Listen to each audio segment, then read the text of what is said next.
voted best weather coverage by the Georgia Association of Broadcasters. From the station that's on your side, News 12, first at 5, continues.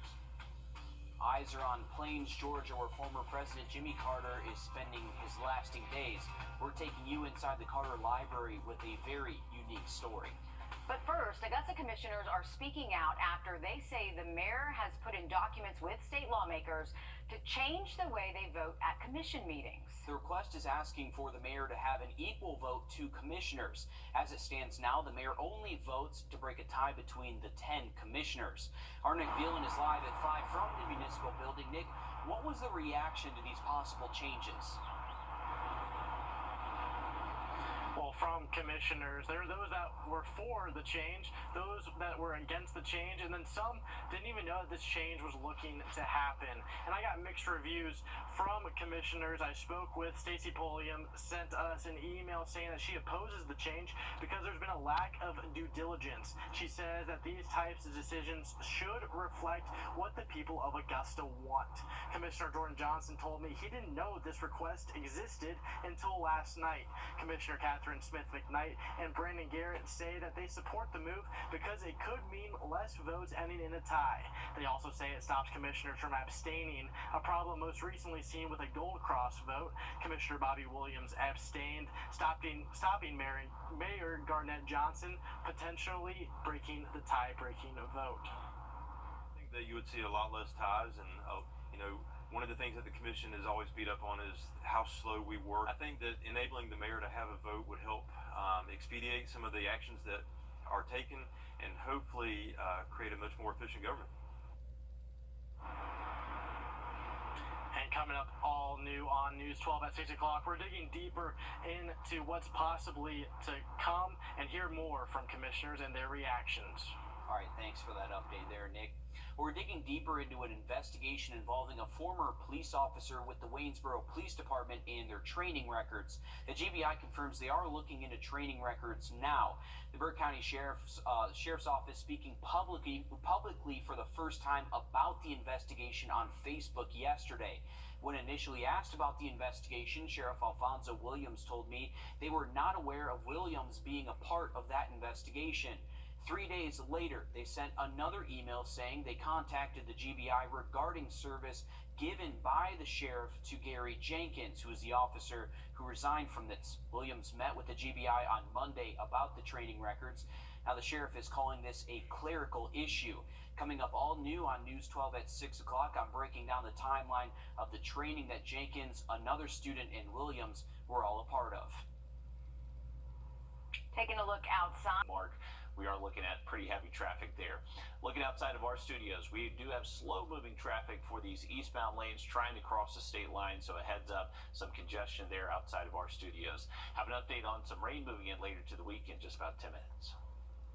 All right, thank you, Riley. As former President Jimmy Carter continues his hospice care, people are remembering his most impactful moments, both during and after his presidency. Our State House reporter Abby Kasouris is in Atlanta giving us a look at the special memories people have at the Carter Presidential Library. Whether you're an admirer of U.S. history or a PhD student like James Hicks. I'm looking at memos from Charles Schultz, the chairman of the Council of Economic Advisors under President Carter. This library holds 27 million pages of documents, 500,000 photos, and thousands of objects, films, videos, and audio tapes. Just a remarkable resource, and if anything, the problem is that there's too much information to wade through, not that there's not enough. It's sort of a remarkable level of transparency. This archive is considered one of the most extensive, especially when it comes to the mail sent by his constituents. I think we're really lucky because President Carter was the last to gift his collection to the National Archives. There's a letter hidden somewhere in the stacks which stands out to Meredith Evans. My dear Mr. President. A letter from her younger self. Because Meredith is only 4 years old, the letter must be transcribed. I am therefore taking the responsibility as her mommy to do this job. Meredith writes, Dear Jimmy Carter, my birthday is March 18th, and I would like to come to your house for my party. Here is some money to help you be president. My sister Monique gave me the $1 from Meredith Rochelle Evans. Enclosed is $1 and a penny. Meredith's letter with drawings in an envelope with her signature. Decades later, that picture practically jumped off the page when she was named director of the library. It's really full circle to see, and when I first met him, we had a conversation about it, and it was so joyful, and we laughed about it. It was just really great. She's now preserving the letters, writings, and recordings of the man she wrote to as a child.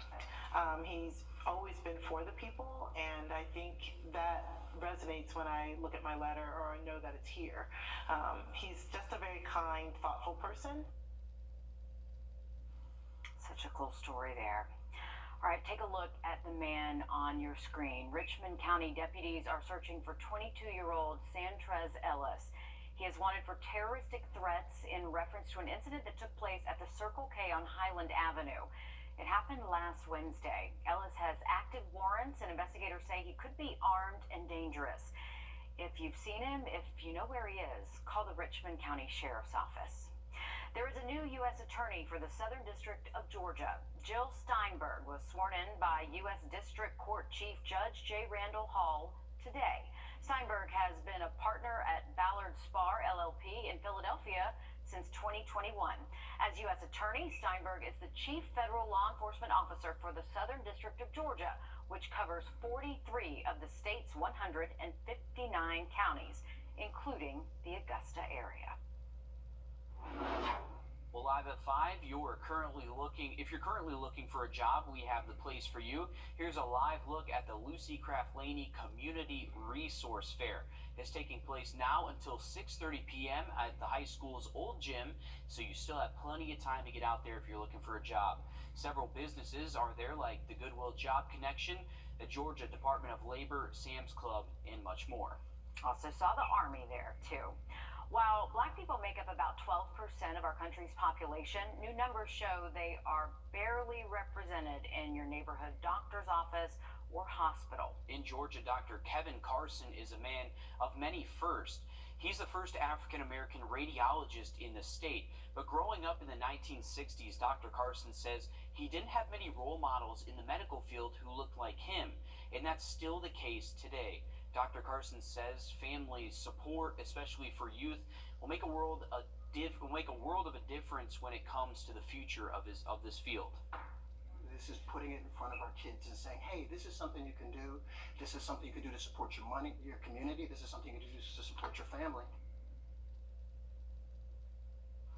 And newly released data from the Association of American Medical Colleges show only 5.7% of doctors identified as Black or African American.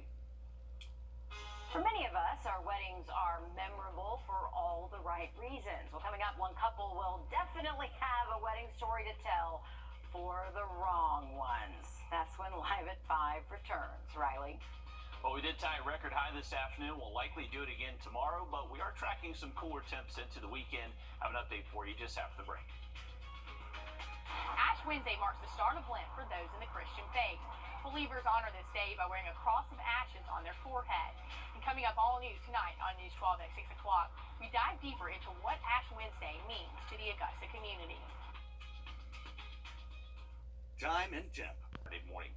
Here's a look at the 7-day forecast. So once again, warm temps tomorrow, Friday, a little bit cooler out there Saturday, but well above average again by Sunday afternoon. And then pretty much each day next week, we're about 15 to 20 degrees above average. Thanks, Riley. A big problem on a couple's big day when a bride and groom get trapped in an elevator right after getting married. Oh no, Jeremy Roth has today's Take a Look at This.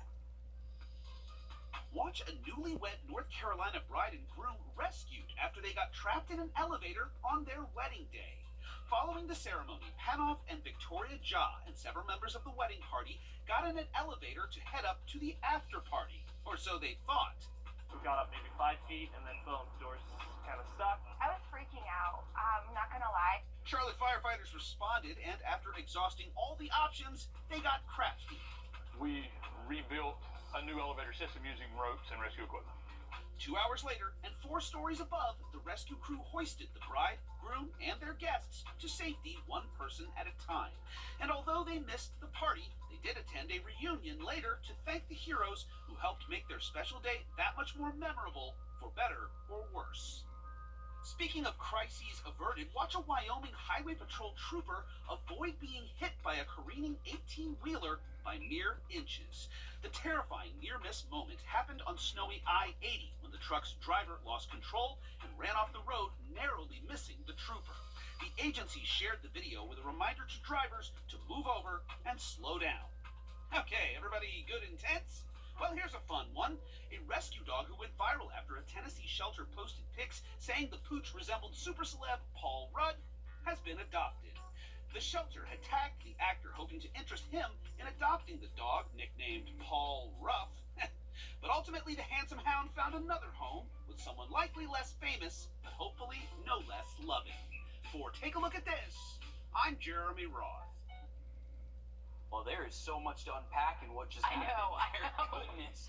I mean, the deputy he just lifted his head at the perfect time. I know. I mean, oh my goodness. And the bride and groom missing their party, stuck in an elevator. Yeah, I'd be so mad. That's the best part, is the party after, right?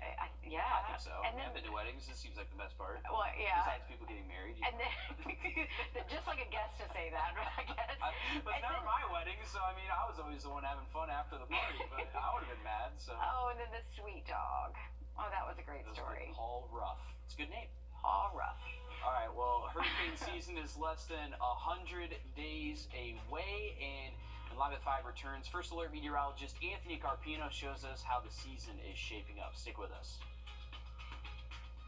Your safety comes first with the First Alert Radar Network. First just got faster. Zaxby's Asian Sensation Salad comes with hand-breaded chicken, wonton strips, Asian slaw, honey teriyaki glaze with a cherry on top. Or in this case, an egg roll on the side. The Asian Sensation Salad. Woo, saucy! Zaxby's. Hurricane season is almost here, and we have Zaxby's Asian Sensation. Woo, saucy! Zaxby's. Hurricane season is almost here, and we have an idea of what we might be able to expect. Let's toss things over to First Alert meteorologist Anthony Carpino for a breakdown. Well, guys, when it comes to the tropics, especially for us here in the Atlantic, there are two major systems that really determine how our season is going to turn out. The first of those is what's called La Nina. In a typical La Nina setup, we actually have very strong winds that are coming off the western coast of South America.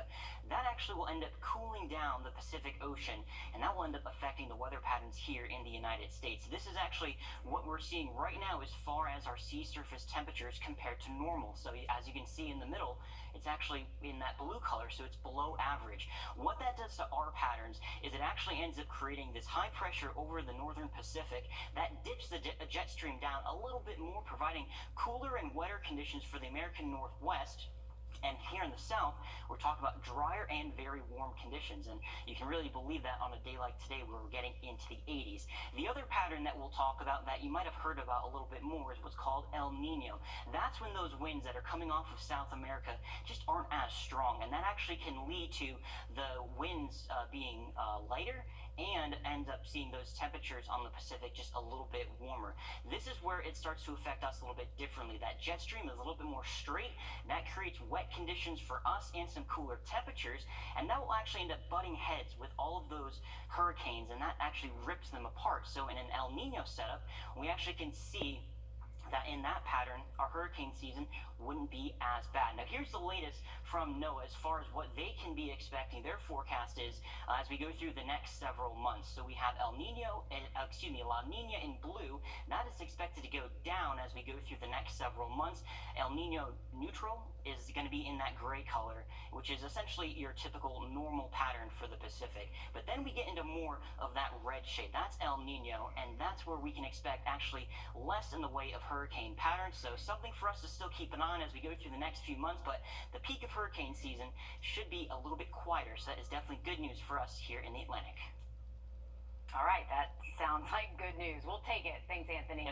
The Queen herself will host the NAACP Awards this year. Queen Latifah, that is, the iconic actor and recording artist, is slated to host the 54th NAACP Image Awards on February 25th. She's also nominated for an Image Award for this year for her performance on CBS's The Equalizer. The NAACP Image Awards honor and highlight the accomplishments of multicultural artists, entertainers, and change makers. The award show will be aired on BET. this right here is not your average school visitor. Coming up, how this four-legged friend ended up in this elementary classroom. And we are looking at warm temps to continue over the next several days. We'll have another update on the forecast just after the break. Let's rock! Start to stunning. Call us or visit rebath.com to schedule your free in-home consultation. Bro, one more time.